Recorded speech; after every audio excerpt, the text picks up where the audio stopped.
नमस्कार, स्वागत है आप सभी का। मैं हूं हिमांशु और आप देख रहे हैं हलचल इंडिया। बेबाक खबर तेज असर। आइए नजर डालते हैं आज की खबरों पर। हरियाणा के होडल में विधायक जगदीश नायर ने शनिवार को अपने पार्टी कार्यालय पर प्रेस वार्ता का आयोजन कर कहा कि पूर्व मुख्यमंत्री भूपेंद्र सिंह हुड्डा ने रोहतक में आयोजित ब्राह्मण सम्मेलन के दौरान कहा था कि कांग्रेस की सरकार आती है तो डिप्टी सीएम ब्राह्मण होगा, जिस पर प्रदेश अध्यक्ष ने कहा कि इसका फैसला पूर्व मुख्यमंत्री नहीं बल्कि पार्टी के आला हाईकमान करेंगे। प्रदेश अध्यक्ष के द्वारा की गई बयानबाजी ब्राह्मणों के खिलाफ है, जिससे ब्राह्मणों में प्रदेश अध्यक्ष के खिलाफ रोष व्याप्त हो गया है। उन्होंने कहा कि प्रदेश अध्यक्ष की बार बार अभद्र बयानबाजी कहीं उन्हें किसी मुसीबत में न डाल दे। कांग्रेस पार्टी ने उदय भान को हरियाणा प्रदेश अध्यक्ष का सबसे महत्वपूर्ण पद दिया, फिर भी वह अपने पद की गरिमा को नहीं समझ पा रहे और इस प्रकार की बयानबाजी कर अपने साथ साथ पार्टी का भी नाम खराब कर रहे हैं। उन्होंने कहा कि सत्ता में आने से पहले ही कांग्रेस पार्टी के नेता एक दूसरे पर आरोप लगाकर आपस में ही एक दूसरे को झूठा साबित कर रहे हैं। उन्होंने कहा कि प्रदेश अध्यक्ष का मानसिक संतुलन खराब हो चुका है और उन्हें इलाज की सख्त जरूरत है।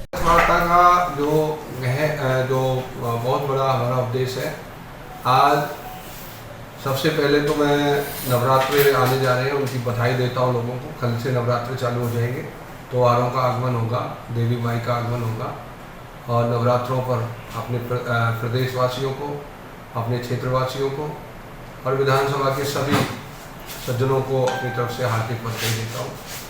आज का प्रेस वार्ता का मेरा मकसद है, आदरणीय पूर्व मुख्यमंत्री हरियाणा चौधरी भूपेंद्र सिंह हुड्डा जी ने जो प्रेस उसमें ब्राह्मण सम्मेलन में टिप्पणी की, रोहतक के अंदर अभी पिछले दिनों में आए थे और उन्होंने एक टिप्पणी की थी।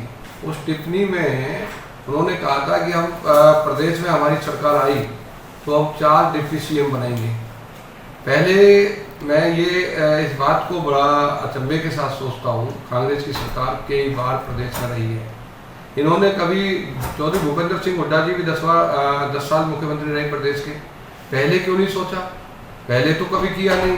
अब चुनावी लॉलीपॉप लोगों को देने का काम कर रहे हैं। ये केवल एक चुनावी लॉलीपॉप है और यदि ऐसा करते भी हैं, मैं इस बात से सहमत भी हूँ कि करना चाहिए, समाज के लोगों को सम्मान देना चाहिए, लेकिन साथ ही साथ उनका प्रदेश अध्यक्ष कांग्रेस का आदरणीय चौधरी उदय भान जी साथ ही साथ टिप्पणी करते हैं, बयान देते हैं कि भाई ब्राह्मण डिप्टी सीएम नहीं होगा। तो मुझे इस बात का दुख हुआ था। ब्राह्मण एक बहुत बड़ा सम्मानित समाज है, अग्रणी समाज है। ब्राह्मण की हम सबसे पहले पूजा करते हैं समाज में। ब्राह्मण को भगवान राम ने भी माना था, भगवान कृष्ण जी ने भी माना था, जिससे हमारा ये हम लोग जो समाज का निर्माण जहाँ से चला, हमारा जहाँ से हो रहा है, जो आदर्श पुरुष है हमारे, उन्होंने ब्राह्मण को सबसे पहले आदरणीय माना। आज हम भी मानते हैं, लेकिन आज का जो हमारा प्रदेश अध्यक्ष है कांग्रेस का, उन्होंने ये कह के ब्राह्मण का अपमान किया है कि डिप्टी सीएम ब्राह्मण नहीं बनेगा। ये बात राजनीतिक तौर से बिल्कुल गलत है, मैं इसका खंडन करता हूँ। और उन्होंने साथ साथ ये भी कहा था ब्राह्मण ना बना के एससी समाज का आदमी डिप्टी सीएम बनेगा। इसका मतलब स्पष्ट जाहिर हुआ कि आप एससी समाज के लोगों के लिए राजनीति करते हो। आप 36 बिरादरी की वोट लेने के बाद केवल एससी समाज की बात करते हो, ये उनके मुँह से शोभा नहीं लेती। मैं मांग करता हूँ कि उन्हें नैतिकता के आधार पर इस्तीफा दे देना चाहिए। वो बड़े पदों पर रहने लायक उनका ये सिस्टम नहीं है। जिस तरीके से उन्होंने भाषा बोली है, आज ब्राह्मण समाज के युवाओं को बहुत बड़ी ठेस पहुंची है, बुजुर्गों को बहुत बड़ी ठेस पहुंची है। आज समाज के जितने भी सम्मानित लोग हैं उनको उनके भाषण से, उनके इस वक्तव्य से बहुत बड़ी पीड़ा पैदा हुई है। इसके लिए मैं समाज के लोगों से कहना चाहूँगा कि ऐसे व्यक्ति का समाज से बहिष्कार करना चाहिए। इस तरीके की टिप्पणी करने के बाद ब्राह्मण समाज को अपमानित करता है, ये एक लीडर की भाषा नहीं है।